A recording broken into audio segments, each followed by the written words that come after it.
안녕하세요, 여러분. 모두가 건강해지길 바라는 건강의 원장입니다. 오늘도 여러분의 건강한 삶을 위해 찾아왔습니다.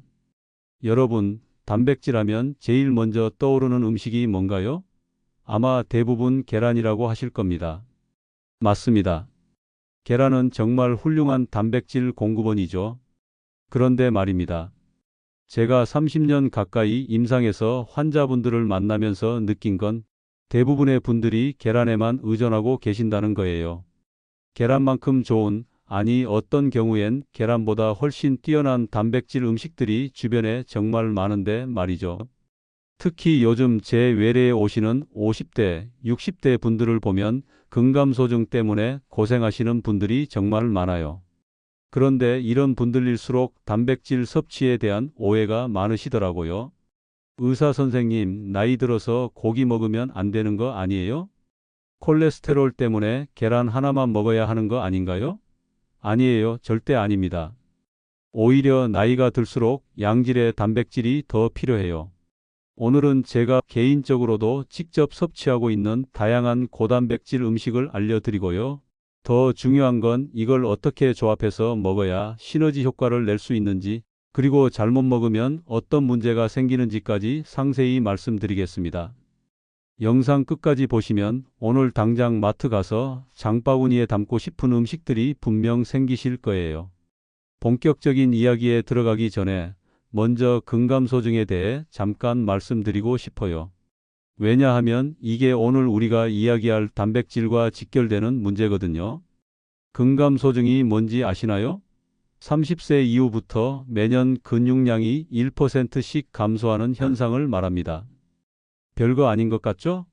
그런데 50세가 되면 20%의 근육이 사라져요.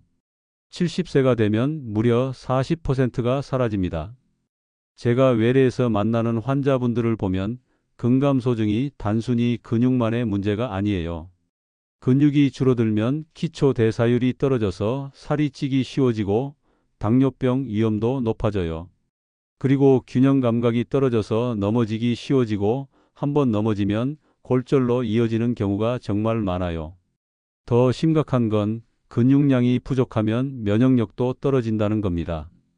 근육이 우리 몸의 면역글로불린을 만드는 중요한 역할을 하거든요. 그래서 근감소증을 예방하려면 두 가지가 필수예요. 하나는 근력 운동, 또 하나는 충분한 단백질 섭취입니다. 일반적으로 성인은 체중 1kg당 0.8g의 단백질이 필요하다고 하는데 50세 이후에는 최소 1.2g, 근력 운동을 하신다면 1.6g까지도 필요해요. 70kg인 분이라면 하루에 84g 이상의 단백질이 필요하다는 뜻이죠. 그런데 계란으로만 이걸 채우려면 하루에 계란을 7개나 먹어야 해요. 현실적이지 않죠? 그래서 다양한 단백질 공급원을 알아야 하는 겁니다. 단백질 이야기를 하기 전에 한 가지 더 알아두셔야 할 중요한 사실이 있어요. 바로 단백질은 언제, 어떻게 먹느냐에 따라 흡수율이 완전히 달라진다는 겁니다. 우리 몸은 한 번에 20-30g 정도의 단백질만 효율적으로 흡수할 수 있어요. 그래서 하루에 필요한 단백질을 한 끼에 몰아서 먹는 것보다는 세 끼에 나누어서 드시는 게 훨씬 효과적입니다. 그리고 운동 후 30분에서 2시간 사이가 단백질 흡수의 골든 타임이에요. 이때를 근단백질 합성 윈도우라고 하는데 이 시간에 단백질을 섭취하면 근육 합성 효율이 최대 300까지 높아질 수 있습니다. 또 중요한 건 단백질만 단독으로 먹는 것보다는 탄수화물과 함께 먹을 때 흡수율이 더 좋아져요. 인슐린이 단백질의 근육 흡수를 도와주거든요. 그리고 나이가 들수록 단백질 소화, 효소의 활성도가 떨어지기 때문에 소화가 잘 되는 형태의 단백질을 선택하는 것도 중요합니다. 이제 이런 원리를 바탕으로 해서 실제로 어떤 음식들이 좋은지 하나씩 살펴보겠습니다. 첫 번째로 말씀드릴 음식은 그릭 요거트입니다. 여러분, 일반 요거트와 그릭 요거트의 차이점을 아세요? 그릭 요거트는 일반 요거트에서 유청을 제거해서 더 농축시킨 거예요. 그래서 같은 양을 먹어도 단백질 함량이 2배에서 3배까지 높습니다. 백지당 단백질이 10g에서 15g 정도 들어 있어요. 계란 1개가 6g 정도니까 그릭 요거트 1컵이면 계란 2-3개 정도의 단백질을 섭취하는 셈이죠. 그런데 여기서 중요한 건 그릭 요거트의 단백질은 카제인 단백질이라는 점이에요. 이 카제인은 소화가 천천히 되면서 오랜 시간에 걸쳐 아미노산을 공급해 줍니다. 그래서 밤에 드시면 수면 중에도 근육 합성이 계속 일어나요. 특히 50세 이후 분들께는 그릭 요거트가 정말 좋은데 이유가 여러 가지예요. 첫째, 소화가 잘 돼요. 발효 과정에서 유당이 분해되기 때문에 유당불내증이 있는 분들도 드실 수 있어요. 둘째, 프로바이오틱스가 풍부해서 장 건강에 도움이 되고요. 셋째, 칼슘도 풍부해서 골다공증 예방에도 좋습니다. 그런데 여기서 주의하실 점이 있어요. 시중에 나와 있는 그릭 요거트 중에 설탕이 엄청나게 많이 들어간 제품들이 있어요. 어떤 제품은 백지당 설탕이 20g 넘게 들어 있더라고요. 하루 권장 설탕 섭취량이 25g인데 요거트 하나로 하루치를 다 먹는 거예요. 그래서 반드시 플레인, 무가당 제품을 선택하셔야 해요. 단맛이 필요하시면 블루베리나 견과류를 넣어서 드세요. 최고의 조합법을 알려드리겠습니다. 아침에 그릭 요거트 150g에 호두나 아몬드 한 줌, 그리고 블루베리를 넣어서 드세요. 여기에 오트밀 2-3스푼을 추가하면 완벽한 아침 식사가 됩니다. 단백질 15g, 탄수화물 20g, 그리고 항산화 물질까지 한 번에 섭취할 수 있어요. 제가 개인적으로도 매일 아침 이렇게 먹고 있는데 오전 내내 포만감이 지속되고 혈당도 안정적으로 유지됩니다. 두 번째는 연어, 고등어 같은 등푸른 생선입니다. 이건 정말 완벽한 단백질 공급원이에요. 연어 100g에는 단백질이 22g 들어 있어요. 계란의 거의 2배죠. 그런데 연어의 진짜 가치는 단백질만이 아니에요. 오메가3 지방산이 풍부하게 들어 있다는 점이 핵심입니다. 오메가3, 특히 EPA와 DHA 성분은 우리 몸의 염증을 줄여주는 역할을 해요. 나이가 들수록 몸 곳곳에 만성염증이 생기는데 이게 근감소증을 가속화시키는 주요 원인 중 하나거든요. 그래서 오메가3가 풍부한 생선을 드시면 근육량 유지에도 도움이 되고 동시에 혈관 건강, 뇌 건강까지 챙길 수 있어요. 제가 환자분들께 자주 하는 말이 있어요. 생선은 바다의 종합 비타민이라고요. 단백질뿐만 아니라 비타민 D, 셀레늄, 요오드 등 나이 들어서 특히 필요한 영양소들이 다 들어 있거든요. 그런데 여기서 정말 중요한 주의사항이 있어요. 아무리 좋은 연어라도 잘못 요리하면 독이 될 수 있어요. 예를 들어서 기름에 튀기면 어떻게 될까요? 오메가3 지방산이 고온에서 파괴되면서 오히려 염증을 유발하는 물질로 바뀔 수 있어요. 그리고 트랜스 지방까지 생성될 수 있고요. 또 소금에 과도하게 절이거나 간장에 오래 재워두는 것도 좋지 않아요. 나트륨 함량이 급격히 높아지면서 혈압 상승의 원인이 됩니다. 그럼 어떻게 먹어야 할까요? 가장 좋은 방법은 구이예요. 팬에 올리브 오일을 살짝만 두르고 중간 불에서 구워주세요. 그리고 레몬즙과 허브로 간을 내면 됩니다. 에어프라이어도 좋은 방법이에요. 찜도 훌륭한 조리법입니다. 찜기에 연어를 넣고 생강과 대파를 올려서 쪄주세요. 이렇게 하면 오메가3도 보존되고 소화도 잘 돼요. 고등어 같은 경우에는 굽기보다는 조림이 좋은데 이때 설탕 대신 올리고당이나 스테비아를 사용하시고 간장도 저염 제품을 사용하세요. 최고의 조합법입니다. 연어구이에 시금치나 브로콜리 같은 녹색 채소를 곁들이세요.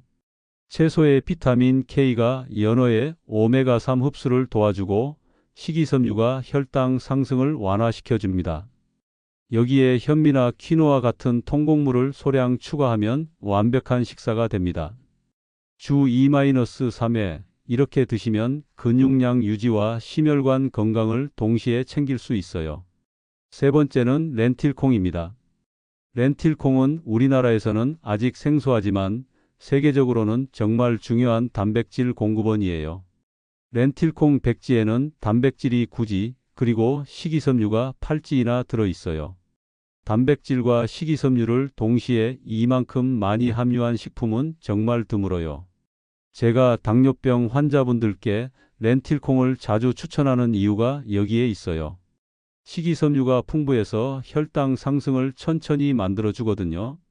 일반 흰 쌀밥을 먹으면 혈당이 급격히 올라가지만 렌틸콩을 함께 드시면 혈당 곡선이 완만해져요. 그리고 렌틸콩에는 철분과 엽산이 정말 풍부해요. 철분은 백지당 1일 권장량의 36%가 들어있고 엽산은 무려 90%가 들어있어요. 특히 임신 계획이 있는 여성분들이나 빈혈이 있는 분들께 정말 좋은 식품이에요. 또한 렌틸콩에는 폴리페놀과 플라보노이드 같은 항산화 물질이 풍부해서 염증을 억제하고 심혈관 건강에도 도움이 돼요. 그런데 렌틸콩을 잘못 조리하면 큰 문제가 생길 수 있어요. 가장 흔한 실수가 충분히 불리지 않고 조리하는 거예요.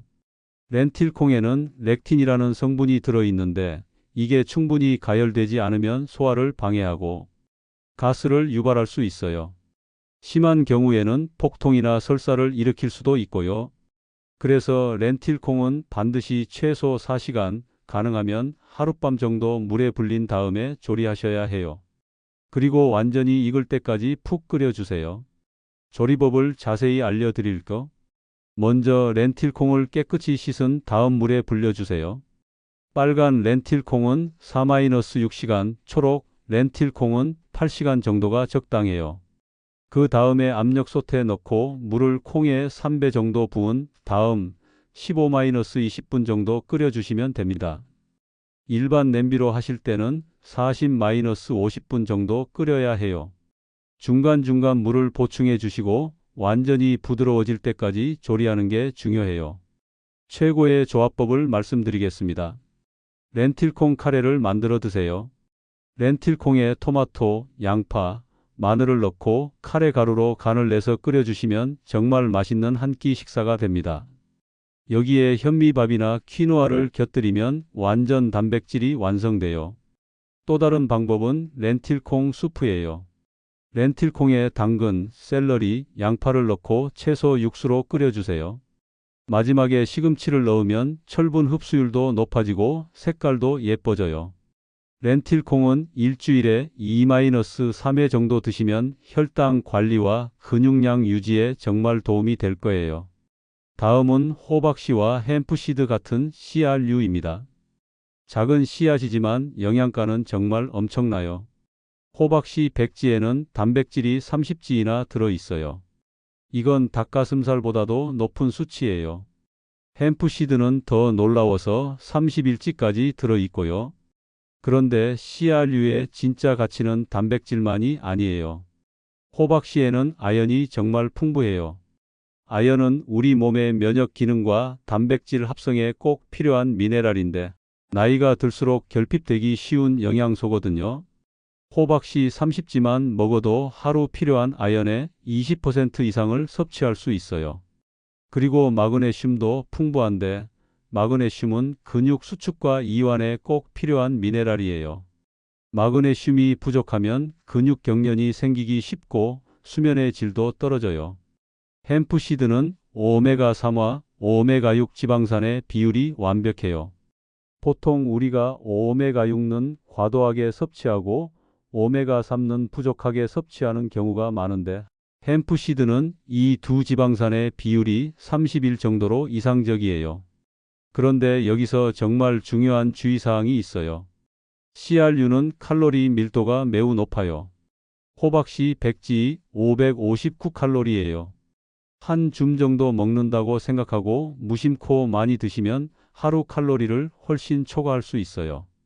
그리고 씨알류에 들어있는 기름은 공기와 만나면 쉽게 산패돼요. 산패된 기름을 먹으면 오히려 몸에 염증을 일으킬 수 있어서 보관에 특별히 신경 쓰셔야 해요. 올바른 섭취법과 보관법을 알려드릴게요. 하루에 호박씨는 20-30지, 햄프시드는 15-20지 정도가 적당해요. 이 정도면 한 손으로 움켜진 정도의 양이에요. 보관할 때는 반드시 밀폐 용기에 넣어서 냉장고에 보관하세요. 그리고 구매한 지 3개월 이상 된 제품은 드시지 마세요. 볶은 호박씨보다는 생 호박씨가 더 좋아요. 볶는 과정에서 기름이 산패될 수 있고 영양소도 파괴될 수 있거든요. 최고의 조합법입니다. 아침에 그릭 요거트에 호박씨와 블루베리를 넣어서 드세요. 요거트의 단백질과 씨앗의 단백질이 합쳐져서 완벽한 아미노산 프로필을 만들어내고 블루베리의 항산화 물질이 시너지 효과를 냅니다. 그 다음 음식은 바로 새우입니다. 새우를 바다의 닭가슴살이라고 부르는 이유가 있어요. 새우 백지에는 단백질이 20지 들어 있으면서도 지방은 1지밖에 안 돼요. 칼로리도 85칼로리로 정말 낮고요. 그런데 새우의 진짜 가치는 다른 곳에 있어요. 새우에는 타우린이 정말 풍부해요. 타우린은 심장 근육의 수축력을 높이고 혈압을 안정화시키는 역할을 해요. 그리고 눈의 망막 건강에도 중요한 역할을 합니다. 또한 새우에는 아스타잔틴이라는 강력한 항산화 물질이 들어 있어요. 이게 새우를 빨갛게 만드는 색소인데 비타민 E보다 500배 이상 강한 항산화 효과가 있어요. 특히 피부 노화 방지와 염증 억제에 뛰어난 효과가 있습니다. 그리고 새우에는 셀레늄과 요오드 같은 미네랄도 풍부해요.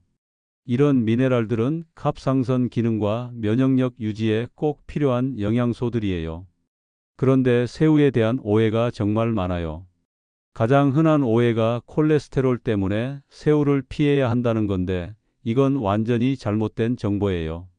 새우의 콜레스테롤은 우리 몸의 혈중 콜레스테롤에 거의 영향을 주지 않아요. 오히려 새우에 들어있는 오메가3 지방산이 혈중 콜레스테롤 수치를 개선시키는 역할을 하거든요. 진짜 문제는 조리 방법이에요. 새우튀김이나 새우깡 같은 튀긴 제품들 말이에요.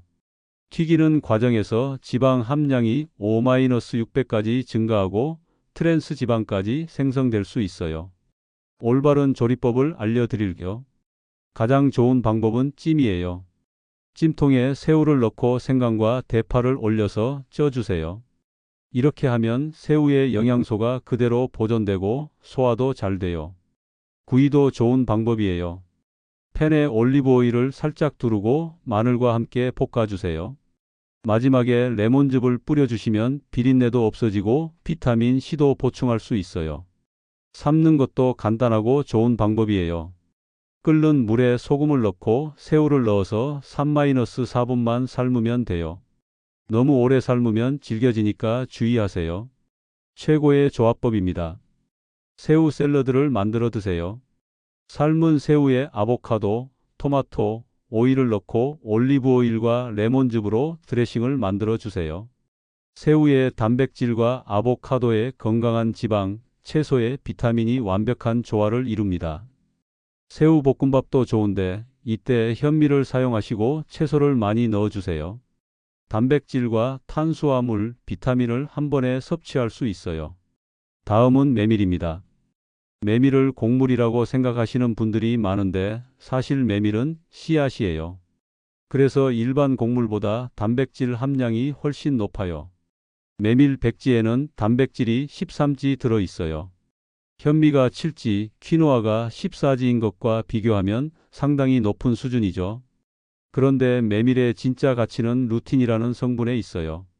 루틴은 혈관벽을 강화시키고 혈액순환을 개선하는 플라보노이드예요. 특히 모세혈관을 튼튼하게 만들어서 고혈압이나 동맥경화 예방에 도움이 됩니다.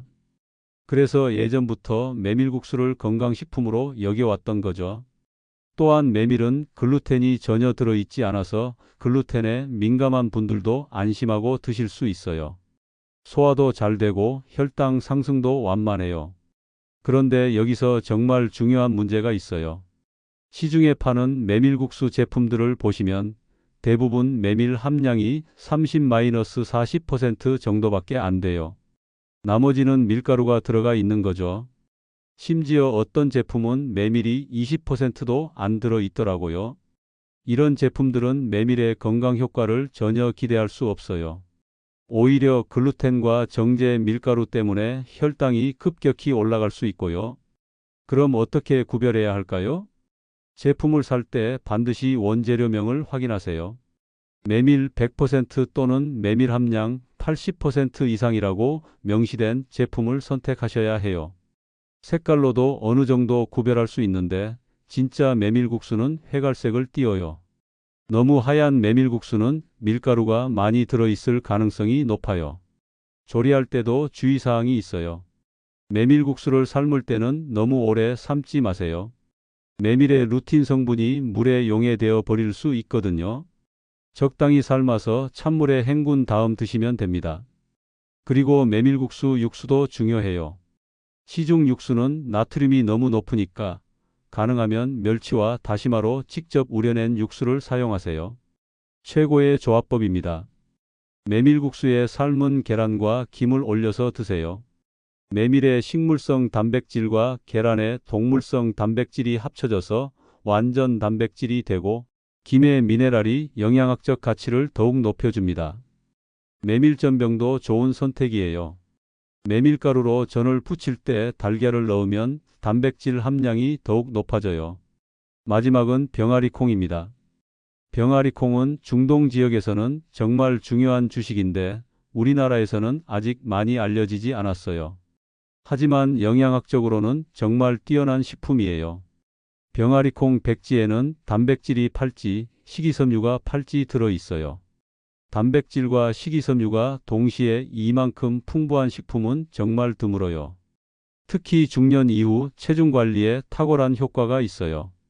병아리콩의 식이섬유는 대부분 불용성 식이섬유인데 이게 장에서 부피를 늘려서 포만감을 오래 지속시켜줘요. 그래서 병아리콩을 드시면 다음 식사까지 배고픔을 덜 느끼게 됩니다. 또한 병아리콩에는 엽산이 정말 풍부해요. 백지당 하루 필요량의 67%가 들어있어요. 엽산은 적혈구 생성에 꼭 필요한 비타민인데 특히 여성분들께 중요해요. 임신 계획이 있는 분들은 더더욱 중요하고요. 그리고 병아리콩에는 이소플라본도 들어있어서 폐경기 여성의 갱년기 증상 완화에도 도움이 됩니다. 하지만 병아리콩에도 주의사항이 있어요. 시중에 파는 통조림 병아리콩을 보시면 나트륨이 정말 많이 들어있어요. 어떤 제품은 백지당 나트륨이 400mg 넘게 들어있더라고요. 그리고 방부제나 안정제 같은 첨가물도 들어있을 수 있고요. 또한 병아리콩도 다른 콩류와 마찬가지로 올리고당이 들어있어서 충분히 조리하지 않으면 가스가 찰 수 있어요. 올바른 조리법을 알려드릴게요. 건조 병아리콩을 사서 직접 조리하는 게 가장 좋아요. 하룻밤 정도 물에 불린 다음 압력솥에서 20-25분 정도 삶아주세요. 일반 냄비로는 1시간 이상 삶아야 해요. 많이 삶아서 냉동실에 보관해두면 필요할 때마다 꺼내서 쓸 수 있어요. 냉동 보관하면 3개월까지 보관 가능해요. 통조림을 사용하실 때는 반드시 찬물에 헹궈서 나트륨을 제거하고 사용하세요. 그리고 무첨가 또는 저염 제품을 선택하시는 게 좋아요. 최고의 조합법을 말씀드리겠습니다. 병아리콩으로 hummus를 만들어 드세요. 삶은 병아리콩을 으깨서 올리브오일, 레몬즙, 마늘, 타히니 참깨 페이스트와 함께 섞어주시면 됩니다. 이걸 통밀빵이나 채소 스틱에 찍어 드시면 완벽한 간식이에요. 병아리콩 카레도 정말 좋아요. 병아리콩에 토마토, 양파, 코코넛 밀크를 넣고 카레 향 신료로 끓여주시면 맛있는 한 끼 식사가 됩니다. 여기에 현미밥을 곁들이면 완전 단백질이 완성되고요. 샐러드에 넣어서 드셔도 좋아요. 삶은 병아리콩을 시금치, 토마토, 오이와 함께 넣고 올리브오일 드레싱을 뿌려서 드시면 영양학적으로 완벽한 한 끼가 됩니다. 자, 지금까지 고단백질 음식에 대해 말씀드렸는데 이제 가장 중요한 부분을 말씀드리겠습니다. 바로 근감소증 예방을 위한 단백질 섭취 전략입니다. 제가 30년 가까이 환자들을 진료하면서 느낀 건 단순히 단백질을 많이 먹는다고 근감소증이 예방되는 게 아니라는 점이에요. 언제, 어떻게, 무엇과 함께 먹느냐가 훨씬 중요해요. 첫 번째, 분산 섭취의 원칙입니다. 우리 몸은 한 번에 20-30g 이상의 단백질을 효율적으로 처리할 수 없어요. 그래서 하루에 필요한 단백질을 한 끼에 몰아서 먹는 것보다는 세 끼에 고르게 나누어 드시는 게 훨씬 효과적입니다. 예를 들어 70kg인 남성이 하루에 84g의 단백질이 필요하다면 아침 28g, 점심 28g, 저녁 28g 이렇게 나누어서 드시는 거죠. 두 번째, 류신의 중요성입니다. 류신은 필수 아미노산 중 하나인데 근육 단백질 합성을 직접적으로 자극하는 역할을 해요. 특히 50세 이후에는 류신에 대한 반응성이 떨어지기 때문에 류신이 풍부한 단백질을 선택하는 것이 중요해요. 류신이 가장 많이 들어있는 식품은 유제품, 특히 유청 단백질이에요. 그 다음이 달걀, 닭가슴살, 연어 순이고요. 앞서 말씀드린 그릭 요거트가 근감소증 예방에 특히 좋은 이유가 여기에 있어요. 세 번째, 타이밍의 중요성입니다. 운동 후 30분에서 2시간 사이를 근단백질 합성 윈도우라고 하는데 이 시간에 단백질을 섭취하면 근육 합성 효율이 최대 300까지 높아져요. 그런데 운동을 하지 않는 분들도 타이밍이 중요해요. 아침에 단백질을 충분히 드시는 것이 특히 중요한데 밤새 근육 분해가 일어난 상태에서 아침에 단백질을 보충해주면 근육 합성이 다시 활발해져요. 네 번째, 탄수화물과의 조합입니다. 단백질만 단독으로 먹는 것보다는 적당한 탄수화물과 함께 드시는 게 좋아요. 탄수화물이 인슐린 분비를 촉진하고 인슐린이 단백질의 근육 흡수를 도와주거든요. 하지만 여기서 중요한 건 좋은 탄수화물을 선택하는 거예요. 현미, 퀴노아, 고구마, 오트밀 같은 복합 탄수화물이 좋고 설탕이나 정제된 밀가루는 피하시는 게 좋아요. 좋아요와 댓글은 큰 힘이 됩니다. 오늘도 모두 다 건강하길 바라면서 다음번엔 조금 더 도움되는 영상 가지고 찾아뵙겠습니다. 감사합니다.